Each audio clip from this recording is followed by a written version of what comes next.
Hi பா, எல்லாம் எப்படி இருக்கீங்க? இன்னைக்கு நம்ம செரின் வீட்டு சாப்பாடுல வெஜ்ஜில் ஒரு லஞ்ச் மெனு பண்ண போகிறோம். உப்பு பருப்பு, அதுக்கப்புறமா சோயால சில்லி, ரசம், சாதம். இதுதான் இன்னைக்கு நம்ம கிச்சனில் பண்ண போகிறோம்.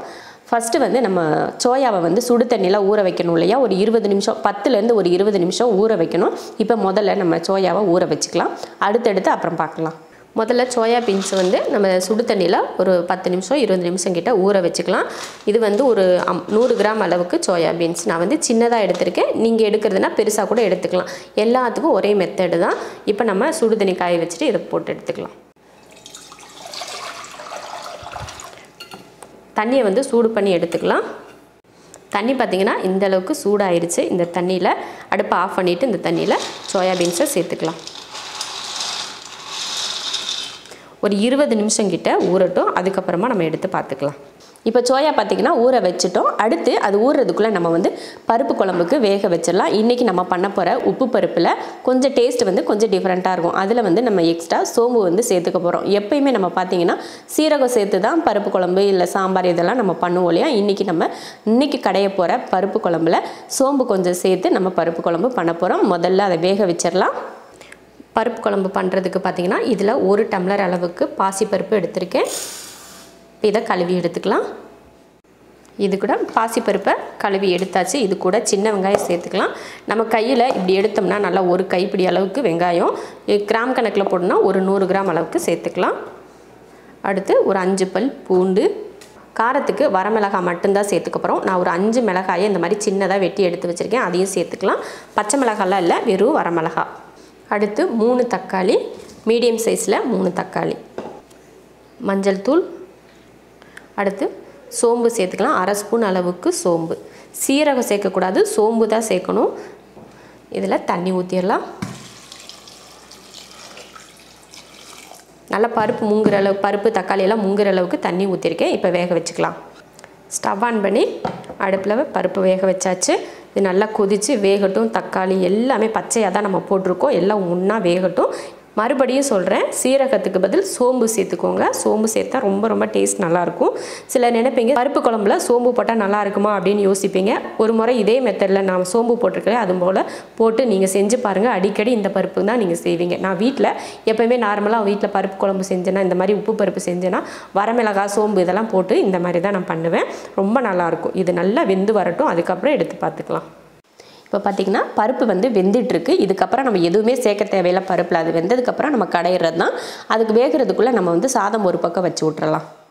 எப்பயுமே நம்ம 1.5 படி அரிசி சேர்ப்பல. அதுக்கு இந்த ஜக்கில் 1 ஜக்கு தண்ணி, தேவையான உப்பு.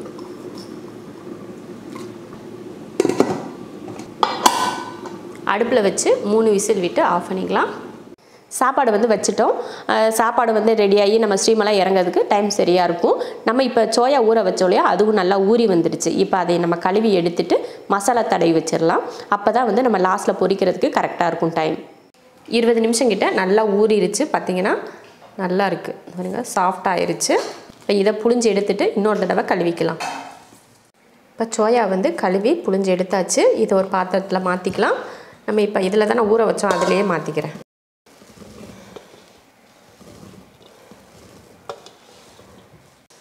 இதில் நம்ம மசாலா சேர்த்துக்கலாம். மிளகாத்தூள் 1, 2 ஸ்பூன் மிளகாத்தூள். அடுத்து மல்லித்தூள் 1 ஸ்பூன், கரம் மசாலா 1/2 ஸ்பூன், மஞ்சள் தூள் 1/4 ஸ்பூன், பச்சரிசி மாவு 1 ஸ்பூன். அடுத்து இந்த ஸ்பூனில் 3 ஸ்பூன் அளவுக்கு கார்ன்ஃப்ளவர் எடுத்துருக்கேன். அதையும் சேர்த்துக்கலாம். தேவையான உப்பு. இப்போ இதை கலந்துடலாம். தண்ணி எதுவுமே ஊற்ற தேவையில்லை. ஏன்னா சோயாலேயே பார்த்திங்கன்னா தண்ணி இருக்கும். அதனால் நம்ம தண்ணியெல்லாம் சேர்க்கக்கூடாது. இப்போ இதை கலந்துடலாம்.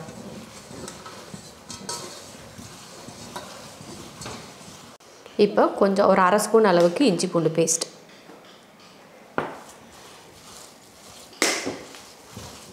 மசாலா போட்டு நல்லா கலந்தாச்சு.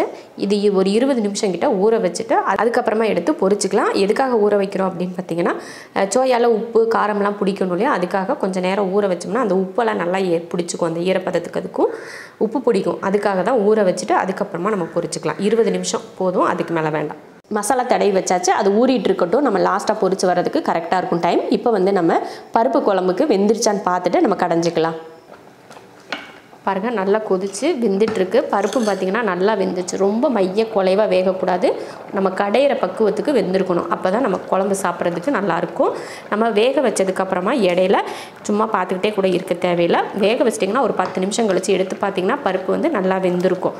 அதுக்கப்புறமா எடுத்து நம்ம கடைஞ்சிக்கலாம். அதுக்கு முன்னாடி நம்ம எதுவுமே செய்ய தேவையில்லை. இப்போ அடுப்பை ஆஃப் பண்ணிடலாம். இப்போ இந்த பருப்பை கடைஞ்சி எடுத்துக்கலாம். பாருங்கள் பருப்பு வந்து கடைஞ்சாச்சு. இப்போ இறக்கி வச்சுட்டு நம்ம தாளிச்சிக்கலாம். தாளிக்கிறதுக்கு ஒரு பேன் வச்சு எண்ணெய் ஊற்றிக்கலாம். எண்ணெய் ஊற்றி எண்ணெய் காஞ்சிருச்சு. கடுகு உளுந்து, அடுத்து ஒரு பல் பூண்டு, கடுகு பொரிஞ்சதுமே கருவேப்பிலை. இப்போ அடுப்பை ஆஃப் பண்ணிடலாம். கொஞ்சம் பெருங்காயத்தூள், அவ்வளோதான். இப்போ இதை பருப்பு குழம்புல ஊற்றிடலாம்.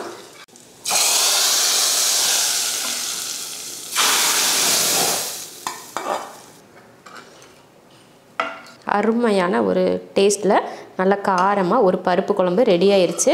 பச்சை மிளகாய் போடாமல் வெறும் வரமிளகாய் போட்டு இந்த பருப்பு குழம்பு செஞ்சு பாருங்கள். ரொம்ப வேலையே கிடையாது. எல்லாத்தையும் ஒன்றா போட்டு வேக வச்சுட்டு அடுத்து வந்து நம்ம வெந்ததுக்கப்புறம் தாளித்து எடுத்துடும். அவ்வளோதான் இந்த பருப்பு குழம்பு.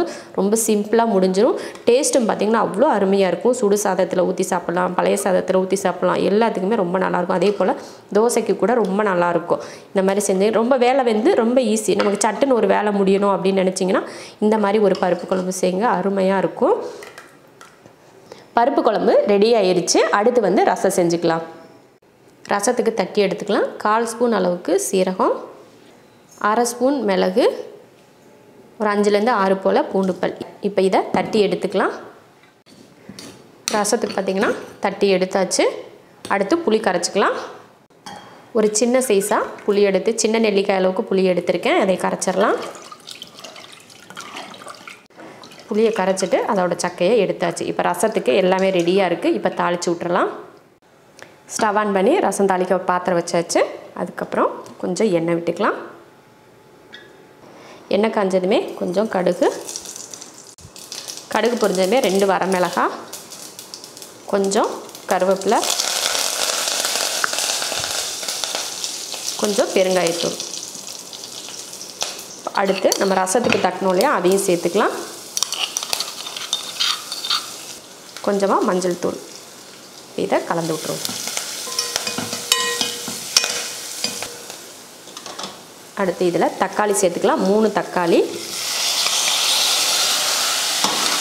இதையும் நல்லா வதக்கிடலாம். தக்காளியும் பார்த்திங்கன்னா நல்லா வதங்கிடுச்சு. ரசம் வந்து நிறைய வெரைட்டியில் பண்ணலாம். ஒன்று இது புளி கூட கரைச்சி நம்ம ரசம் பண்ணலாம், இல்லை இந்த மாதிரி வதக்கி கூட ரசம் பண்ணலாம், இல்லை தண்ணியில் வேக வச்சு தக்காளியை வந்து தண்ணியில் வேக வச்சு கரைச்சி கூட நம்ம ரசம் பண்ணலாம். அது நம்ம விருப்பம். ஒவ்வொரு ரசமும் ஒவ்வொரு விதமான டேஸ்ட்டில் இருக்கும். இப்போ நல்லா வதங்கிருச்சு பாருங்கள். இப்போ இதில் நம்ம புளி கரைச்சோலையும் அந்த தண்ணியை சேர்த்துடலாம். புளிப்பு எந்த அளவுக்கு இருக்குது அப்படின்னு சொல்லி பார்த்துட்டு தான் அடுத்து நம்ம தண்ணி சேர்த்துக்கணும்.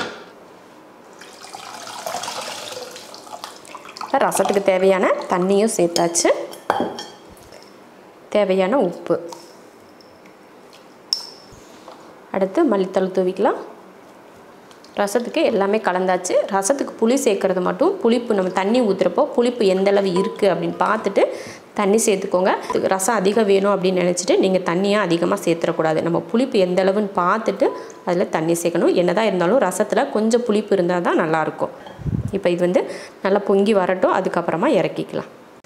ரசம் வந்து லைட்டாக பொங்கி வந்து லைட்டாக ஒரு கொதி வர ஆரம்பிச்சிருச்சு.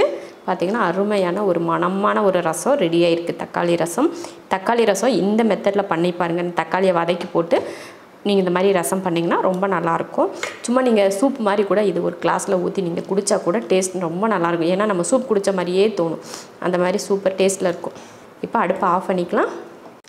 ரசம் தாளித்து ரசத்தையும் இறக்கியாச்சு. கடைசியாக நம்ம இப்போ வந்து சோயா சில்லி பொரிச்சிக்கலாம். நல்லா ஊறி வந்துருச்சு. இப்போ பொரிச்சிக்கலாம். பொரிக்கிறதுக்கு முன்னாடி நம்ம எண்ணெயை காய வச்சிடலாம். சில்லி பொரிக்கிறதுக்கு வந்து கொஞ்சம் அதிகமாக எண்ணெய் ஊற்றி பொரிச்சு எடுக்கணும்.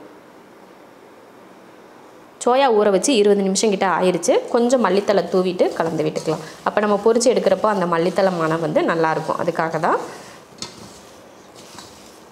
அவ்வளோதான், கலந்தாச்சு பாருங்கள். நல்லா மசாலா பிடிச்சிருக்கு பாருங்கள். எண்ணெய் காஞ்சதுமே பொரிச்சு எடுத்துக்கலாம். எண்ணெய் நல்லா காஞ்சிருச்சு. இப்போ சோயாவை போட்டுக்கலாம்.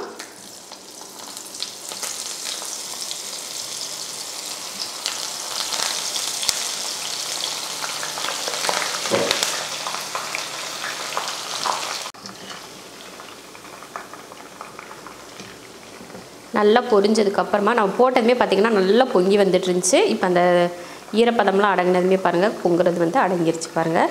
நல்லா மொறுமொறுப்பாக வறுத்து எடுத்துக்கணும். சோயா சில்லி நல்லா ரெடி ஆயிடுச்சு பாருங்கள். நல்லா மொறுமொறுப்பாக வெந்துருச்சு. இப்போ எடுத்துக்கலாம். நல்லா எண்ணெயை வடிச்சிட்டு எடுத்து ஒரு பிளேட்டுக்கு மாற்றிடலாம். மீதி இருக்கிற சோயாவும் இதே போல் பொரிச்சு எடுத்துக்கலாம். இப்போ லஞ்ச் மெனு ரெடி பண்ணிட்டோம். உப்பு பருப்பு, அப்புறமா சோயாவில் சில்லி, தக்காளி ரசம், சாதம் இது எல்லாமே ரெடி ஆயிடுச்சு. இப்போ நம்ம வந்து பரிமாறிக்கலாம்.